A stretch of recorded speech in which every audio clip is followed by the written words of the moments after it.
Halo, selamat malam. Om Swastiastu, Namo Buddhaya, salam kebajikan.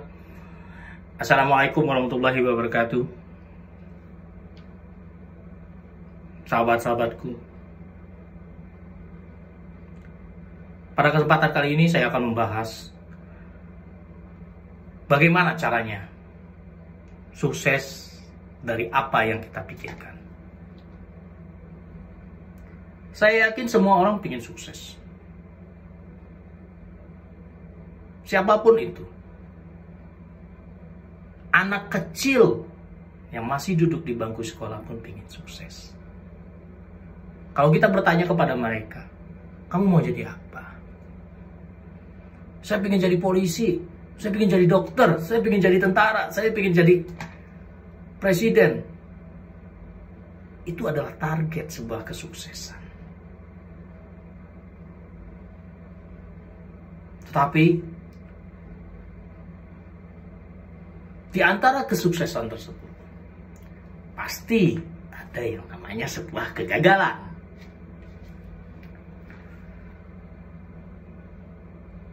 Kenapa saya bilang pasti ada sebuah kegagalan?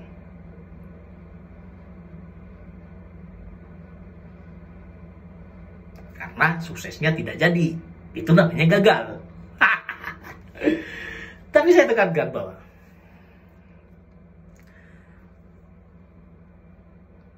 kalau kita bertanya kepada orang-orang yang pernah mengalami sebuah kegagalan, mereka akan berkata, aduh, saya tuh sudah coba berkali-kali, tapi tetap saya gagal. Atau bagi orang yang mempunyai nilai religius yang tinggi, mereka akan berkata begini,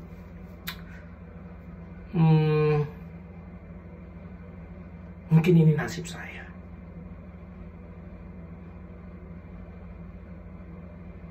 Atau ya, mungkin sudah suratan takdir. Atau mungkin juga ini karma buat saya. Hello? Karma.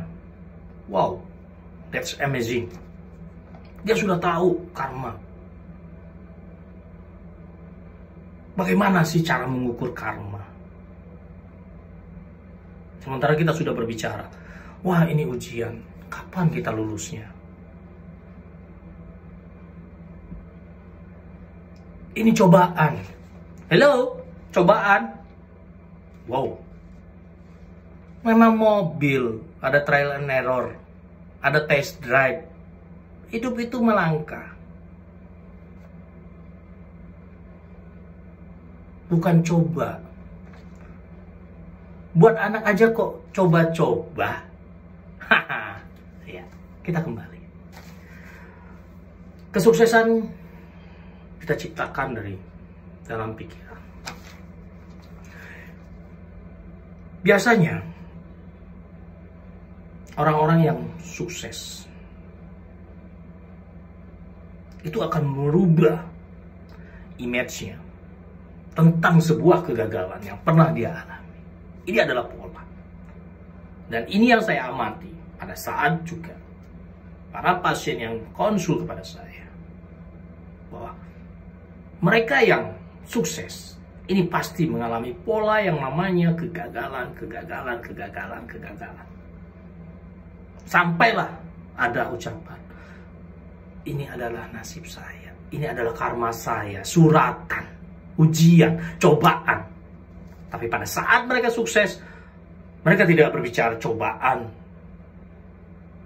Mereka tidak berbicara tentang karma. Tapi mereka berbicara, ini adalah hasil upaya dari jerih payah saya. Sahabat-sahabat, pada kesempatan kali ini saya akan menyampaikan apa sih yang membuat orang gagal. Banyak orang-orang selalu berbicara saya gagal. Saya nggak bisa. Itu susah. Itu nggak mungkin buat saya. Kalau saya pun mau misalnya, saya mau berbisnis, nggak mungkin. Saya butuh modal. Saya butuh segalanya. Hari gini loh, mau cari modal tuh kemana? Itu nggak mungkin sama sekali. Tapi saya yakin kembali seperti tadi di awal. Semua orang itu pingin sukses. Semua orang pingin sukses. Dari anak kecil, dewasa, tua pun masih pingin sukses. Jangan takut untuk tidak sukses. Itu salah, tetapi jangan takut untuk sukses. Ya, kita rubah sekarang mindset kita. Bahwa kita jangan takut untuk sukses. Jadi kita harus berani, kita harus punya power, bahwa kita itu harus sukses. Sukses yang bagaimana? Apa yang sukses ini?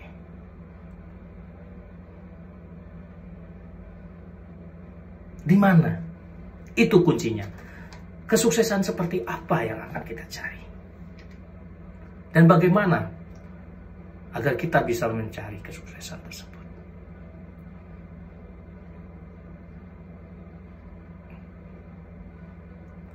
Saudara-saudara, teman-temanku, ya, sukses itu mempunyai metode, mempunyai trik. Seperti yang saya jelaskan tadi, bahwa ada mission link, ada sesuatu yang hilang, sehingga kita tidak bisa menjadi sukses.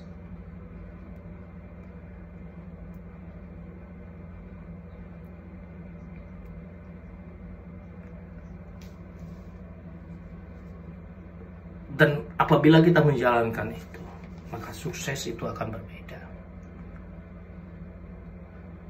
Kita akan menjawab, wah, ini hasil jeripayah saya. Ini hasil jeripayah saya.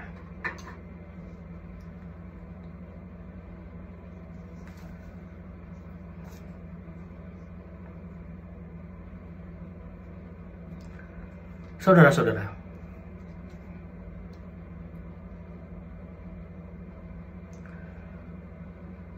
ada 8 kunci sebuah kesuksesan. Ya. Ini adalah hal-hal yang banyak yang kita tidak sadari sama sekali dalam menjalankan kehidupan ini. Ya. Dan sukses seperti apa yang akan kita inginkan? Oke. Pada kesempatan kali ini, ya, 8 kunci sukses tersebut, 8 kunci sukses tersebut, 8 kunci sukses yang akan saya jabarkan ini, itu adalah sukses yang akan kita rancang. Sukses yang dirancang agar kita bisa memperoleh kesuksesan. Ya.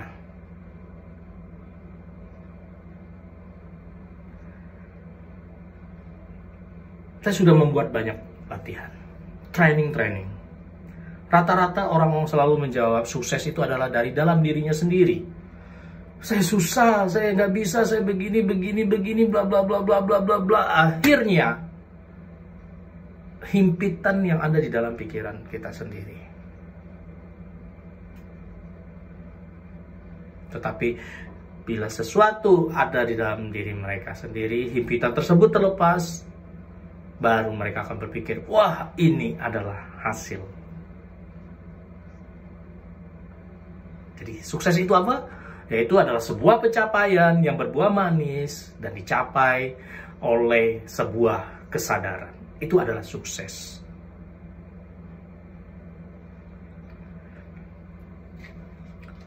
Yang paling mudah diukur untuk orang sukses, ya, itu rata-rata adalah uang. Kenapa saya berbicara masalah uang? Pada saat kita mempunyai uang, orang akan berbicara bahwa saya sudah sukses. Tetapi nilai sebuah uang di sini itu pasti akan berbeda. Kenapa saya bilang akan berbeda? Si A nilai keuangannya itu di angka 1. Dia bilang, wah, saya udah sukses dengan mencapai angka ini. Tetapi akan berbeda dengan si B. Si B mengatakan, wah, kalau dengan angka 1 itu nggak ada apa-apanya buat saya.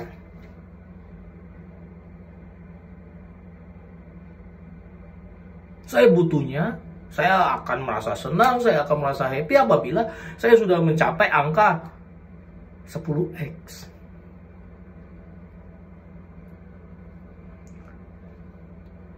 Jadi berbeda. Tapi sebenarnya ya, saya kembalikan bahwa tidak selamanya sukses itu berbicara tentang uang. Ya, seperti sempat saya singgung sedikit tadi sebelum pembicaraan ini. Ada 8 aspek yang disebut dengan sukses. Ada aspek spiritual, financial, kemudian bisnis karir, keluarga, pengembangan diri, wisata, sosial, materi.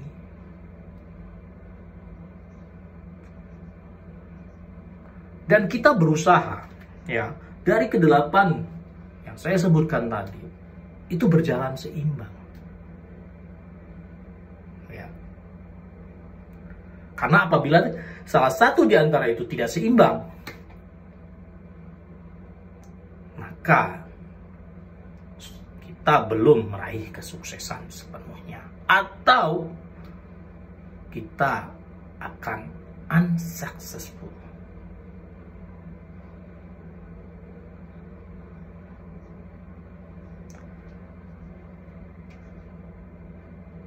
Rata-rata orang sekarang banyak yang fokus dengan financial, sehingga bisnis karirnya terhambat. Misalnya korupsi. Dia mencari financial, dia tidak mementingkan bisnis karir. Semua usaha dijalankan.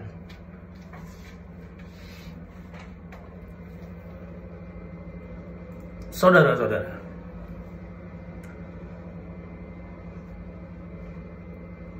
ada lagi orang yang spiritualnya kering, tapi finansialnya berkecukupan, karirnya meningkat, tapi spiritualnya kering. Ada? Pasti ada.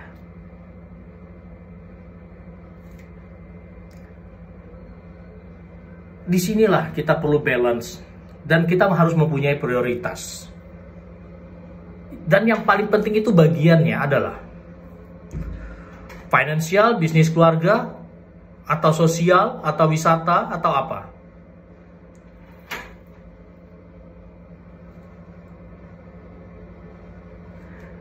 Yang paling penting itu adalah sebenarnya adalah keluarga. Kita boleh kehilangan finansial, kita boleh kehilangan karir, kita boleh kehilangan wisata, kita boleh kehilangan sosial, tapi kita jangan pernah kehilangan yang namanya keluarga.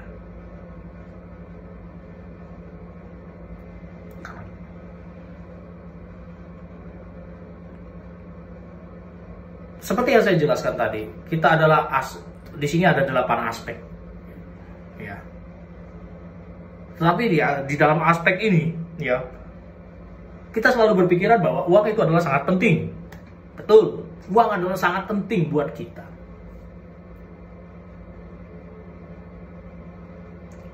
Uang itu adalah aspek kedua dalam kehidupan kita.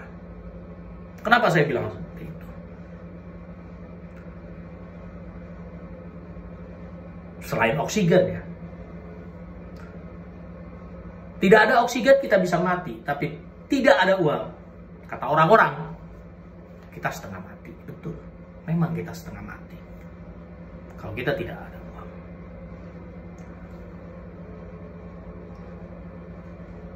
Saudara-saudaraku, sekarang kita bahas spiritual.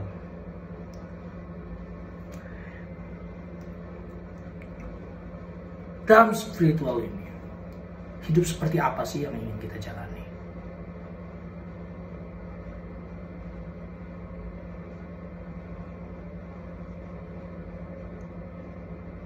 Kita ingin jadi apa?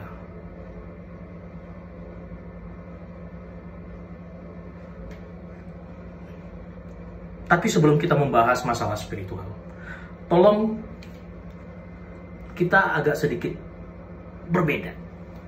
Karena ada konotasi yang ritual dan spiritual. Ya. Kalau kita sering membaca Alkitab, Al-Quran, Parita, ya, itu namanya ritual. Ya, ingat, sebuah kebiasaan ibadah itu disebut dengan ritual. Entah dia sembahyang, entah dia kebaktian, ya, itu namanya ritual.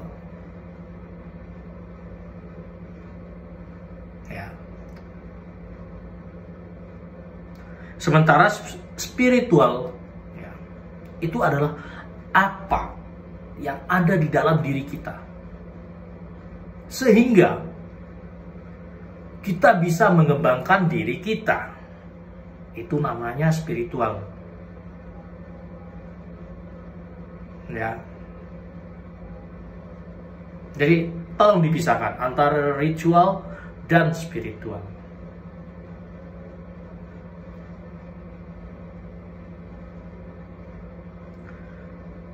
Spiritual ini biasanya terjadi dalam proses pembelajaran. Ya. Ritual ini adalah action dari pembelajaran tersebut. Jadi apabila kita sering sholat, sering puasa, sering berzakat, pernah haji, atau dalam Kristen kita sering berdoa, ya. Alkitab lama, perjanjian lama, perjanjian baru kita sudah sampai tamatkan. Kemudian kalau buat yang agama Buddha itu paritanya kita sering baca sampai kita tamat untuk membaca parita itu. Tetapi hasilnya tetap sama. Berarti ada yang salah dalam spiritualnya atau pengembangannya.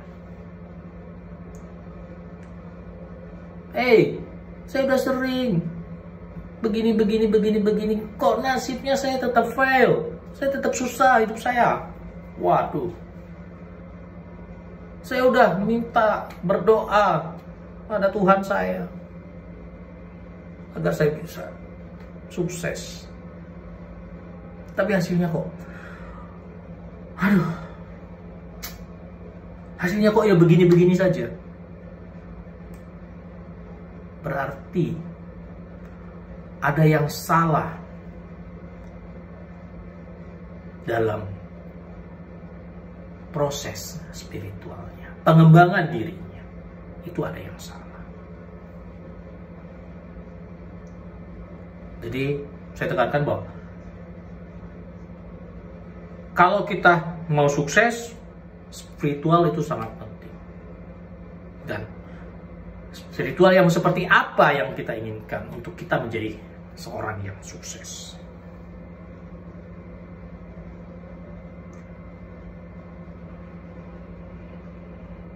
Itu. Sahabat, berikutnya kita lihat proses yang kedua. Yang kedua dari 8 sukses tadi adalah financial. Kalau kita ingin sukses secara financial,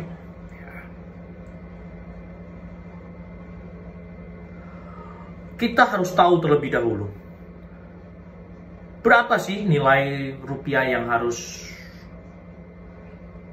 kita ciptakan. Wow, saya mau dalam 1 bulan ini mungkin 2 juta, 3 juta, 5 juta, 10 juta, atau 25 juta. Jadi ada nilai jelas, sehingga apa yang kita kerjakan itu bisa tertarget. Saya ambil contoh di dalam finansial. Mengelola finansial ibarat kita naik taksi, taksi Argo. Pada saat kita memberhentikan sebuah taksi dan kita masuk ke dalam taksi, pasti si supir taksi ini bertanya, mau ke mana Bapak? Apa yang akan kita jawab? Pasti kita akan menjawab, saya mau ke tempat A, ke tempat B, ke tempat C. Itu jawaban kita. Ya.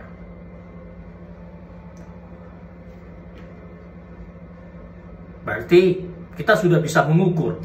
Kalau kita dari tempat A ke tempat B, ya, kira-kira Argo sekian yang harus kita bayar. Tetapi saya rubah ceritanya. Apabila kita masuk ke dalam taksi tersebut, kita bilang, waktu ditanya mau kemana? Mau kemana Pak? Aduh, terserah Bapak. Pasti ada jawaban yang terserah dan pada jawaban yang telah menentukan tujuan, ini akan berbeda. Mungkin pada saat kita menentukan, wah, Argonya hanya 250.000. Tapi pada saat kita menjawab terserah, maka Argonya bisa lebih kecil daripada itu, dari 250, atau bisa lebih besar daripada 250.000. Kita kembali lagi ke financial tadi. Di dalam financial, kita harus mempunyai standar. Oh, saya punya standar, saya harus punya income sekian. Saya harus punya income sekian. Karena dengan kita mempunyai standar, berarti kita akan meraih itu bagaimanapun caranya. Ya, walaupun ya saya kembalikan tadi, kalau sudah berbicara dengan masalah uang, setiap orang akan berbeda. Si A dengan nilai 1x sudah cukup, si B dengan nilai 5x sudah cukup, dan si C mungkin lebih tinggi lagi nilainya. Itu akan berbeda. Tetapi di dalam financial ini yang saya tekankan bahwa kita harus mempunyai standar. Jangan sampai kita seperti seorang penumpang taksi, di mana penumpang taksi yang yang tidak tahu tujuan, atau yang saya bilang tadi terserah. Ya. Oke. Jadi semua harus jelas, baik itu angkanya.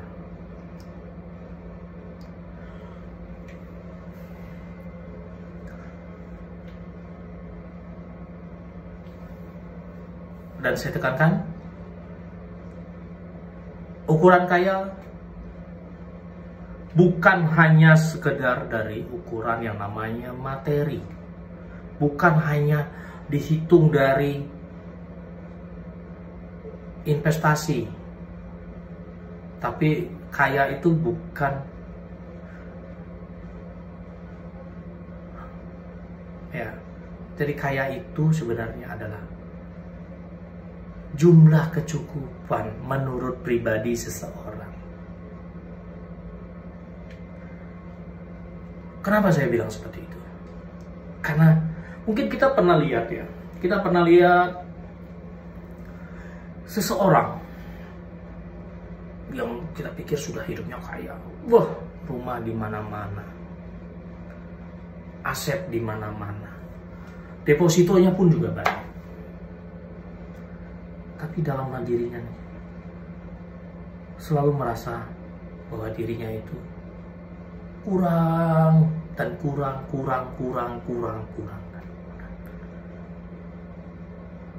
Jadi ini sebenarnya orang yang bukan cukup kaya, ya, tapi adalah orang yang masih dengan kemiskinan sampai tua pun, karena dia merasa cukup miskin, dia tetap mencari uang. Dan akhirnya pada saat dia meninggal, uang yang banyak, harta yang banyak, itu bukti dia tidak menikmati sama sekali. Yang menikmati siapa? Hanya anaknya dan keturunannya. Dia yang bekerja seperti itu. Jadi saya tekankan bahwa kaya itu sebenarnya adalah ukurannya adalah cukup. Cukup dengan seseorang A dengan cukup seseorang B, seseorang C, dan lain-lain, ya, itu berbeda. Oke.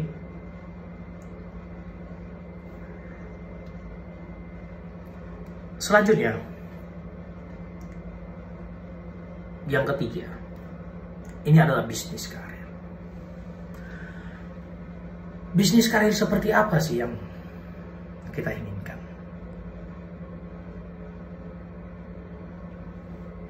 Oh, saya ingin bisnis saya yang seperti ini, mewah. Saya ini, karir saya akan melonjak tinggi, ya. Kita punya target, ya. Kita punya target. Oh, karir saya ingin jadi minimal saya punya cita-cita ingin jadi CEO. Ya. Kemudian bisnis saya bisa buka di mancanegara. Ini bisnis saya. Oke. Itu bisnis karir.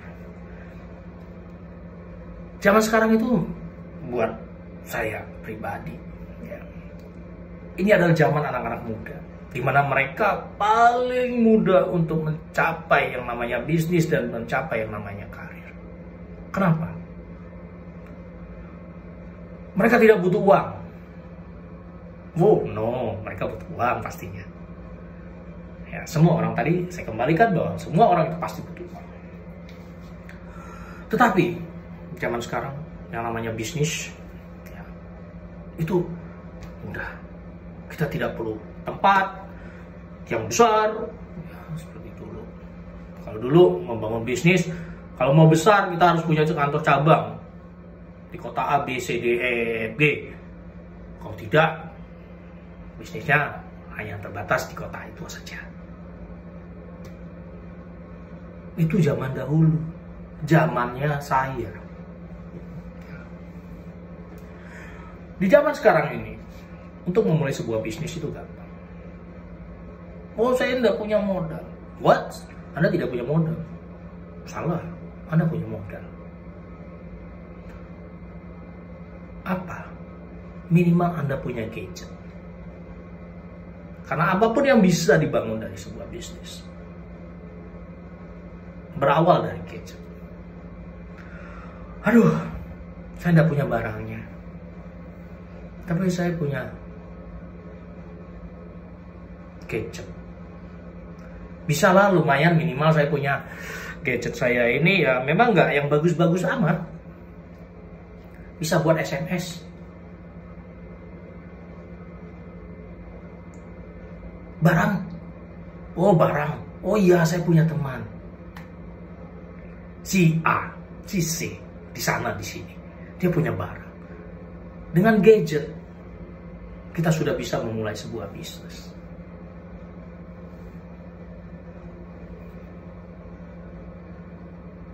Saya tekankan bahwa untuk saat sekarang, orang-orang sukses itu bukan untuk orang-orang tua, tetapi adalah orang-orang muda.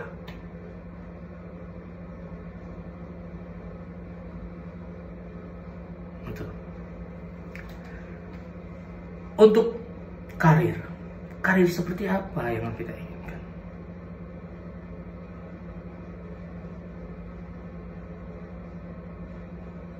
Tapi yang kita tekankan bahwa bisnis karir kita sama dengan finansial kita tadi, sama dengan spiritual tadi. Bahwa bisnis karir kita harus jelas, kita harus punya target. Karena dengan target, ibarat seseorang pelari. Pelari ini targetnya adalah sprint 100 meter. Berarti dia harus mempunyai kecepatan. Dia akan mengubah kehidupan dia. Dia akan mengubah cara dia berlari untuk sampai di finish dan menjadi seorang pemenang.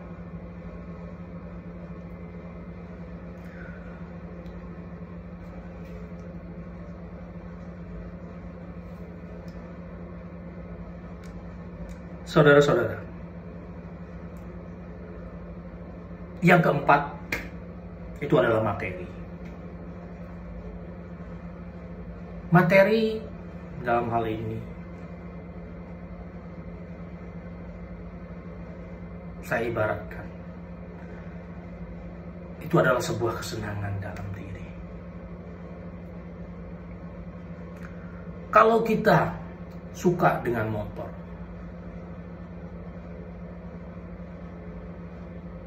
ngapain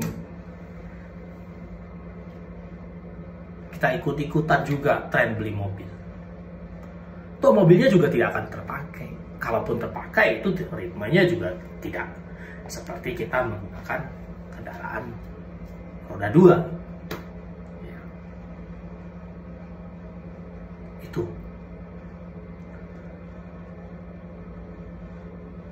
Buat kita yang penting itu adalah kesenangan. Motor pun nggak happy. Orang pakai sepeda yang penting happy. Kesenangan di dalam diri. Itu yang membuat kita bisa sukses. Sekarang itu udah zamannya berbeda. Kenapa saya bilang zaman berbeda? Kalau dulu kita punya mobil, itu adalah sebuah kebanggaan. Tapi sekarang, dengan seiringnya teknologi, semua itu lebih gampang. Saya aja, ya, mobil saya itu ada ratusan. Dan supir pun ada ratusan.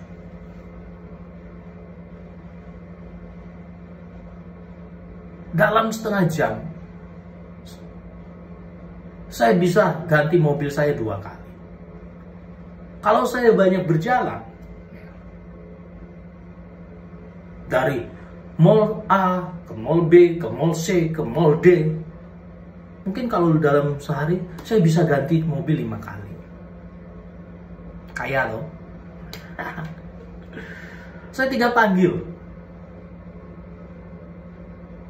supir saya. Wah, tuk 5 menit sudah datang. Mau kemana Pak? Wah, manis kan jawabannya. Mau kemana kita sekarang Pak? Mau ke A. Tuk, diantar. Itu supir pertama saya. Itu supir pertama saya. Setelah saya tiba di tempat yang saya tuju, setengah jam, 1 jam berikutnya, aduh, udah saya mesti ketemu dengan klien saya. atau bertemu dengan pasien saya. Saya panggil yang kedua. Datanglah 5 menit berikutnya supir yang kedua.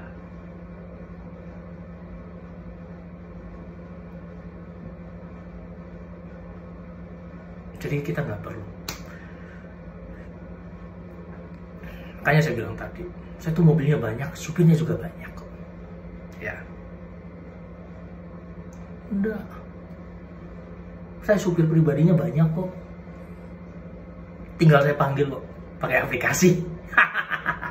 Pakai aplikasi.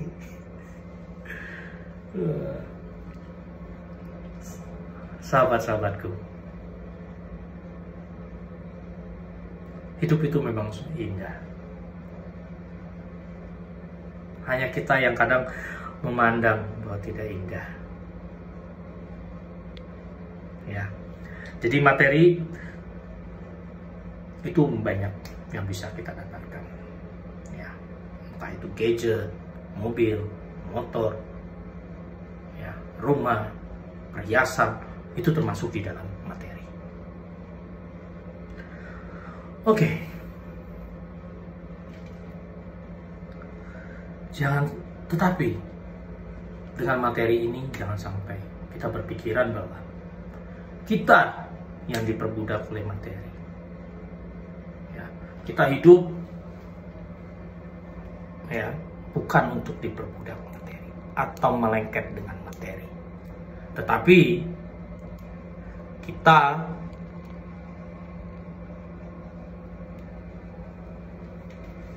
harus materi yang melengket kepada diri kita. Karena kalau kita hidup untuk materi, ya sampai kapanpun, sampai tua pun, kita tidak punya apa-apa. Kita tidak merasa cukup.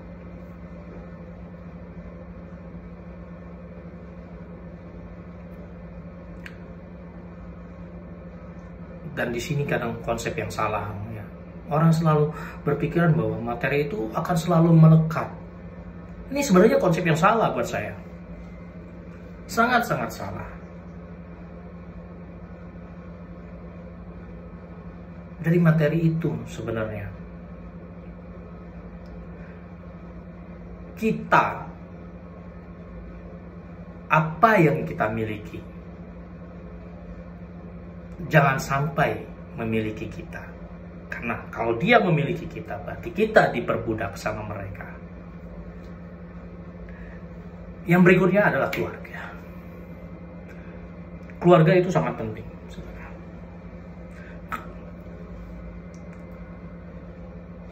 Pada saat saya bertanya pada klien saya, pasien saya, keluarga, kenapa Anda berkeluarga? Ya, namanya keluarga Pak. Jadi ya, saya udah umur, saya pengen nikah. Cukup sampai di sana.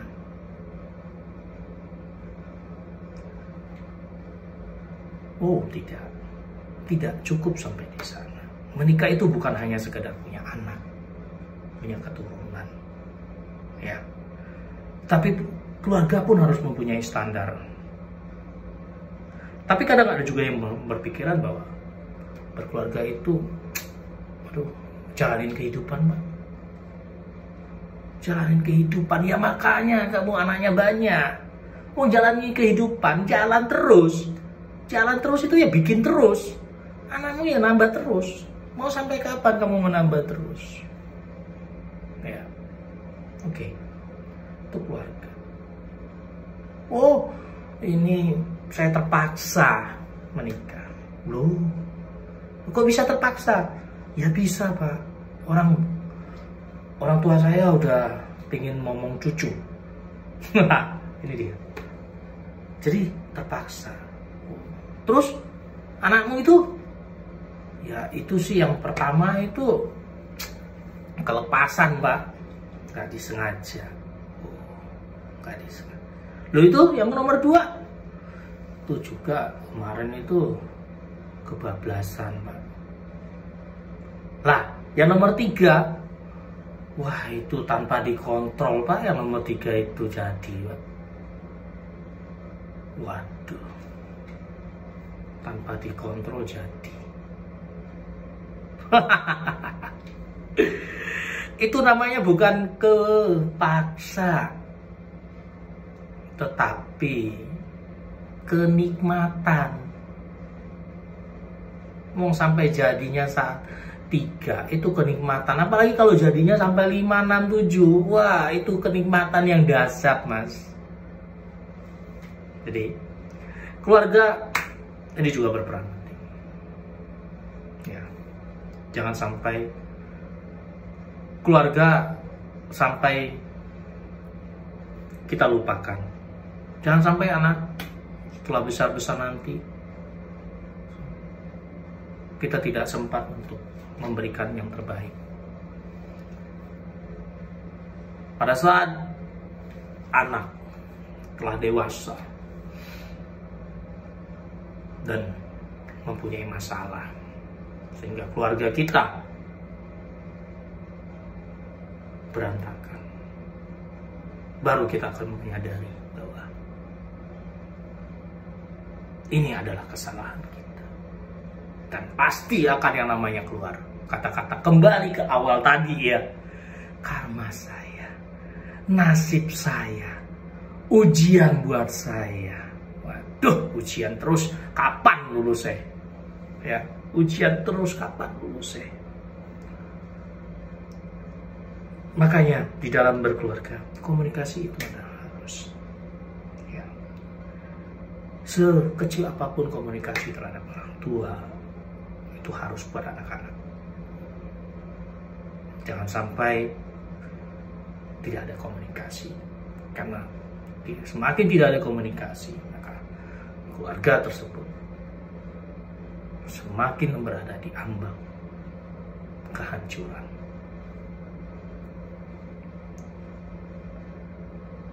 Kita boleh bekerja sebagai orang tua, tapi komunikasi tetap. Jangan sampai tidak ada komunikasi sama sekali. Jangan sampai nanti si karma lagi yang disalahkan pada saat ada kejadian. Karmamu, ujian.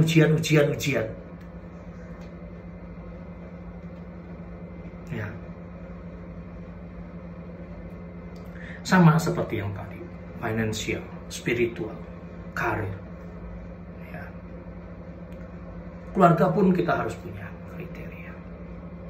Oh, saya berkeluarga, saya pingin keluarga kecil yang bahagia, senang. Ya. Oh, saya berkeluarga, pinginnya samara. Kalau orang Islam bilang itu samara. Itu adalah kriteria untuk kita berkeluarga. Jangan sampai kita berkeluarga tanpa juga tujuan. Nah, berikutnya, poin penting yang berikutnya adalah pengembangan diri dan kesehatan. Ya. Pengembangan diri ini biasanya adalah skill, ya, ikut pelatihan, training, ya, itu termasuk dengan pengembangan diri. Itu juga kita butuhkan, ya. Kemudian kesehatan. Seharusnya semakin tua kita juga semakin sehat, karena kesehatan itu kita ciptakan dari kita kecil hingga sampai kita menutup mata.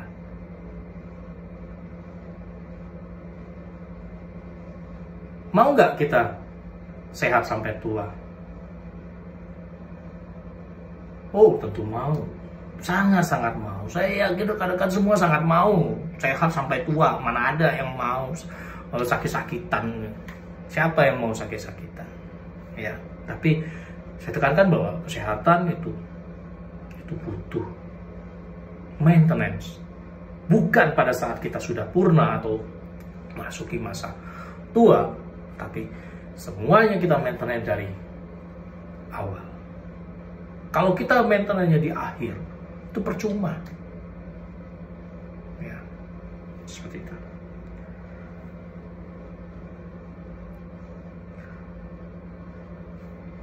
Jangan sampai, terutama saya tekankan buat sobat-sobat muda, ya, jangan sampai pada saat muda seperti ini kita korbankan semuanya.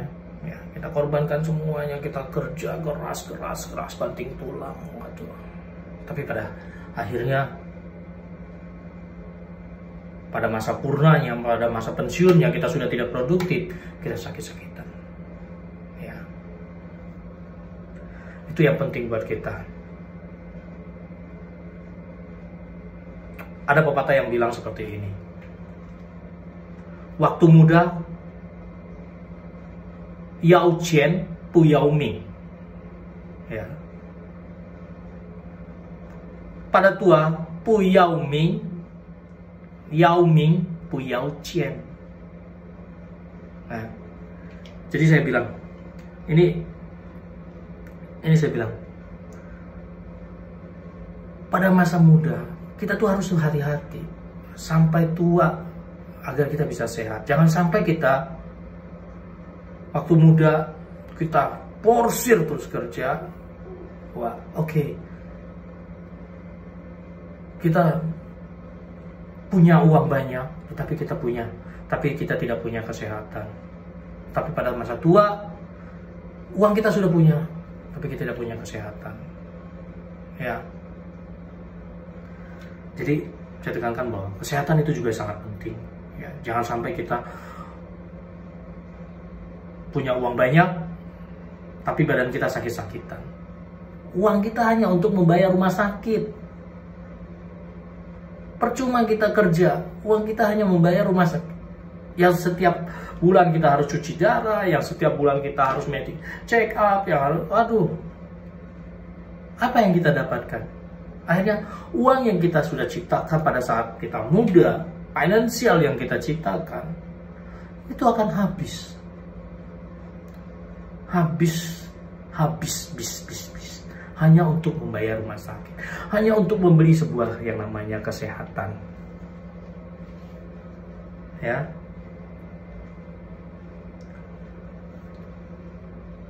Oke.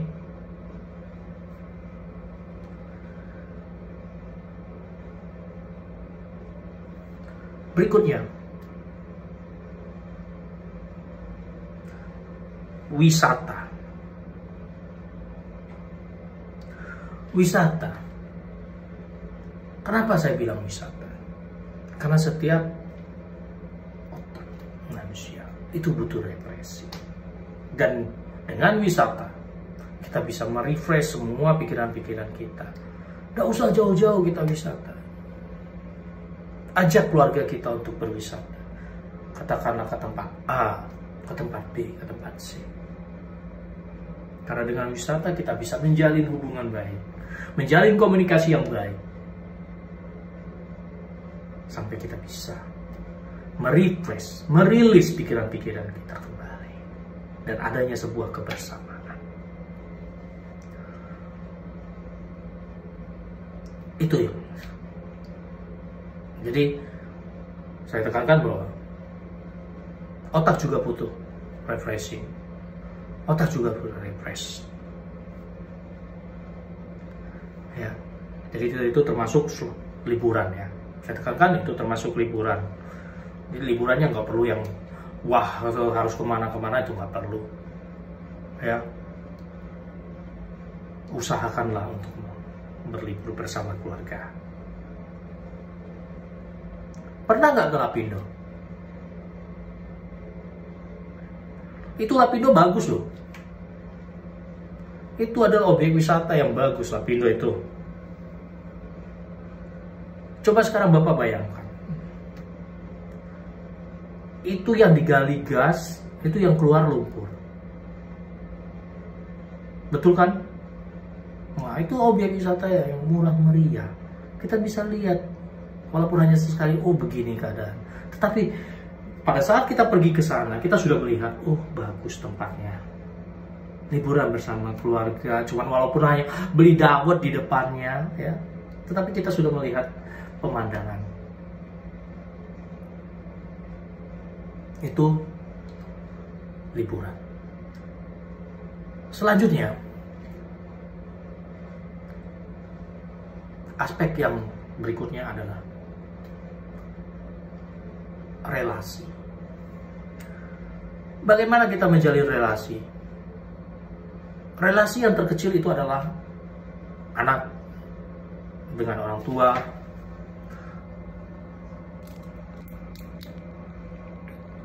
kemudian suami dengan istri,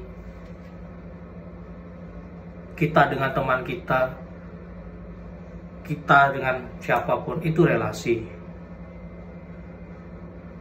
Tapi terkadang juga kita menemukan, wah, kita lihat orang itu di luar itu bagus banget, wah, beragama semuanya, tapi pada kenyataannya hancur. Sering kan kita menemukan seperti hal-hal seperti itu. Itulah namanya relasi.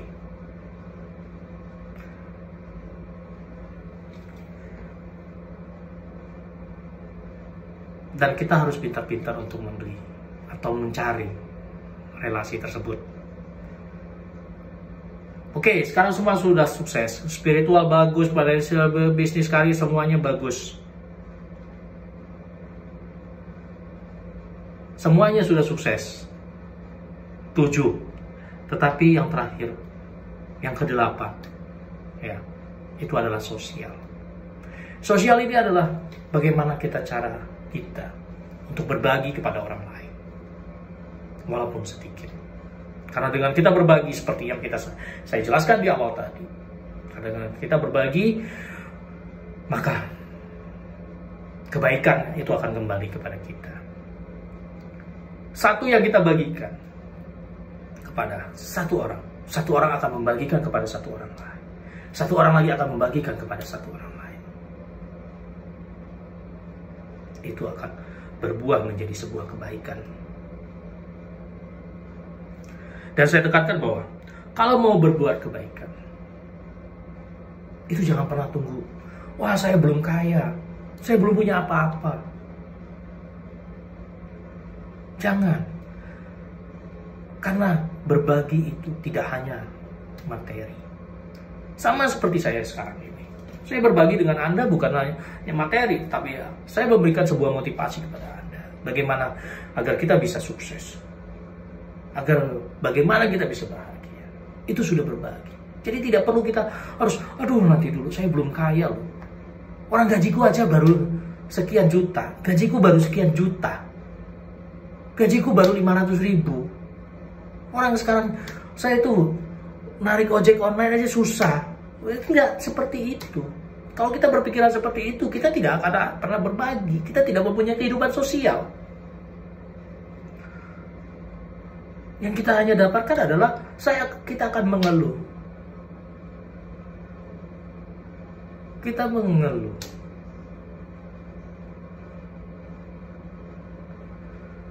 Karena dengan kita berbagi, paling tidak kita sudah mempunyai pikiran, wah, saya sudah sanggup untuk berbagi. Saya sudah sanggup untuk beramal. Saya sudah sanggup untuk berdana. Itu sudah menciptakan pikiran bahwa sadar kita, bahwa kita sudah kaya. Wah, mungkin yang di samping belum sanggup untuk melakukan itu. Tetapi kita dengan hal yang kecil, kita bisa berbagi kepada orang lain dan menjadikan manfaat buat orang lain tersebut. Dan saya tekankan, orang yang sering bersedekah, orang yang sering berdana, orang yang sering berbagi berkat, itu rezekinya akan lancar.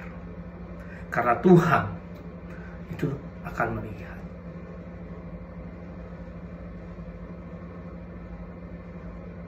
Ingat itu. Tuhan akan melihat apa yang kita pernah berikan. Dan akan dicatat.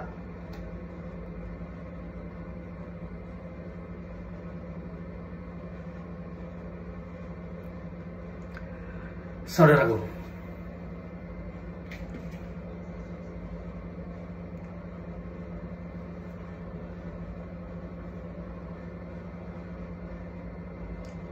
apa sih yang kita dapatkan setelah kita menjalani 8 tadi? Kita itu apa sih sebenarnya? Manusia itu apa?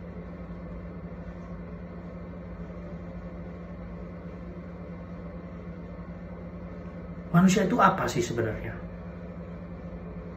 Kalau kita sudah membahas 8 kunci sukses tadi, atau sukses yang akan kita raih, manusia itu sebenarnya apa sih keinginannya? Saya aja bingung. Saya ini keinginannya saya aja apa? Saya aja bingung. Ya. Manusia itu sebenarnya adalah batin. Ya. Kemudian manusia itu terdiri dari rupa, jasmani. Selanjutnya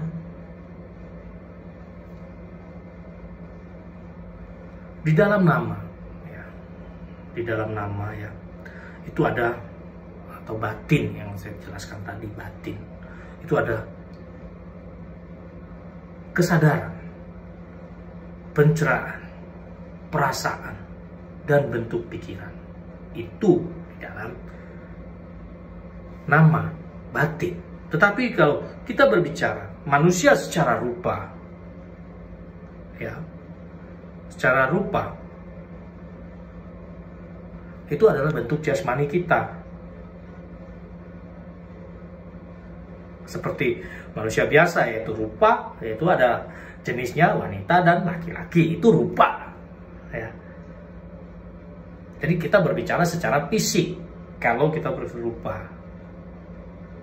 ya.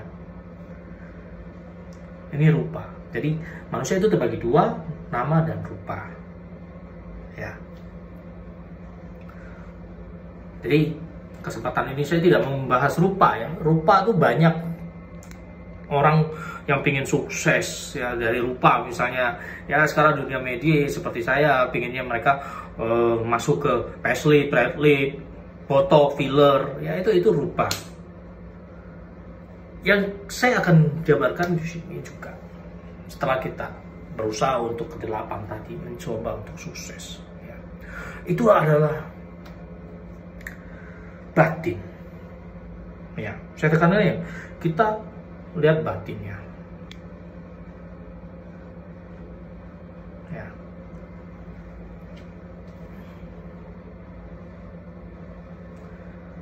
Sekarang kita ambil batinnya. Ya.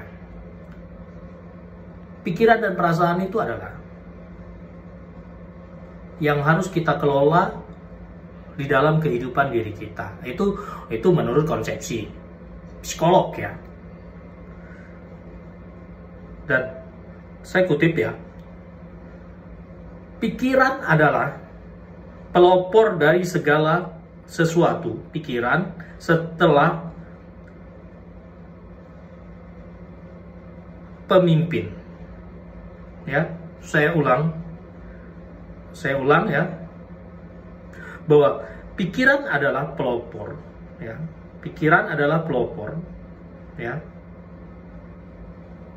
dalam kepemimpinan. Ya, itu.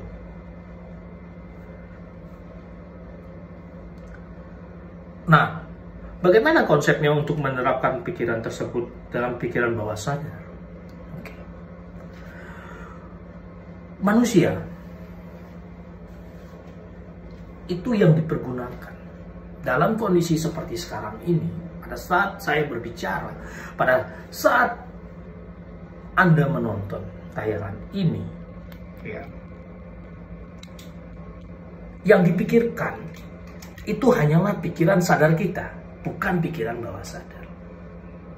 Tetapi apabila kita terenyuh melihat sesuatu, oh, kok itu anak kecil itu belum makan, ya, kok dia masih di pinggir jalan jam 11 malam, jam 12. Itu adalah yang mengontrol adalah pikiran bawah sadar kita. Nah, pikiran bawah sadar inilah yang bisa merubah kehidupan kita. Seperti yang saya jabarkan di awal. Pikiran bawah sadar. Bagaimana menciptakan kesuksesan melalui pikiran. Ingat, pada saat kita berkata, ini adalah karma, ini adalah ujian, ini adalah cobaan, maka yang Anda dapatkan itu adalah bukan sebuah kesuksesan, ya, melainkan adalah kesusahan. Tetapi pada saat Anda mengelola pikiran bawah sadar saya, Tuhan, Allah, Tikung, atau apapun yang Anda panggil buat Sang Pencipta, saya bisa melakukan semuanya. Apapun yang terjadi, saya akan lakukan yang terbaik. Saya akan membina hubungan keluarga saya. Saya akan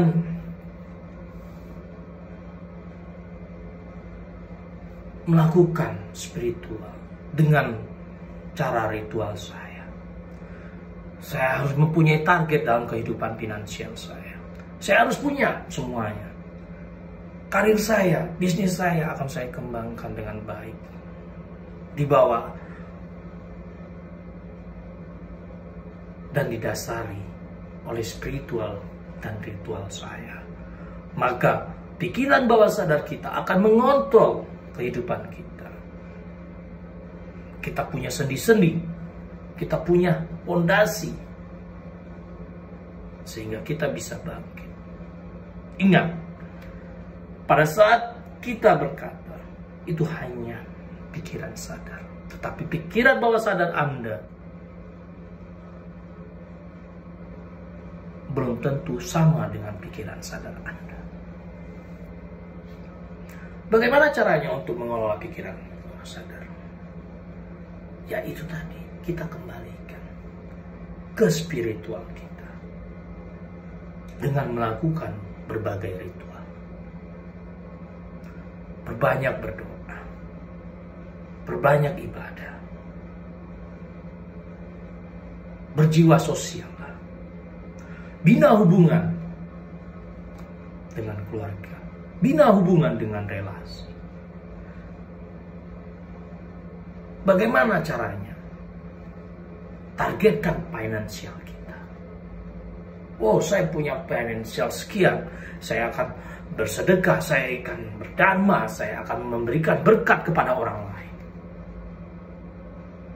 Itu yang penting, Pak. Karena dari 8 lingkaran itu, apabila salah satunya tidak tercukupi, maka apa yang kita cita-citakan pasti akan mengalami sebuah kegagalan. Entah itu kegagalan dalam keluarga, kegagalan dalam spiritual, kegagalan dalam finance, materi, liburan, sosial, atau apapun. Oke, mulai detik ini, kontrollah pikiran sadar Anda dengan pikiran bawah sadar Anda. Bahwa hidup itu adalah indah. Saya bukan menjalani sebuah karma. Ini bukan ujian. Ini bukan cobaan. Tapi ini adalah sesuatu proses agar saya bisa menjadi sukses. Karena sukses bukan diciptakan, tetapi dikreasikan. Sekian motivasi dari saya. Kita berbagi, karena dengan berbagi kita akan mendapatkan apa yang kita bagikan. Sekian, terima kasih telah menonton YouTube dari saya. Jangan lupa subscribe ya, dan nantikan motivasi berikutnya ataupun review-review berikutnya di YouTube saya ya. Dan jangan lupa like, subscribe, dan bunyikan lonceng di YouTube Anda. Oke, terima kasih. Salam sukses, salam sehat. Ketik tagar OAS ya, tagar ojo ake sendiri, ojo ake sedih. Sukses selalu. Salam dari saya untuk kita semua.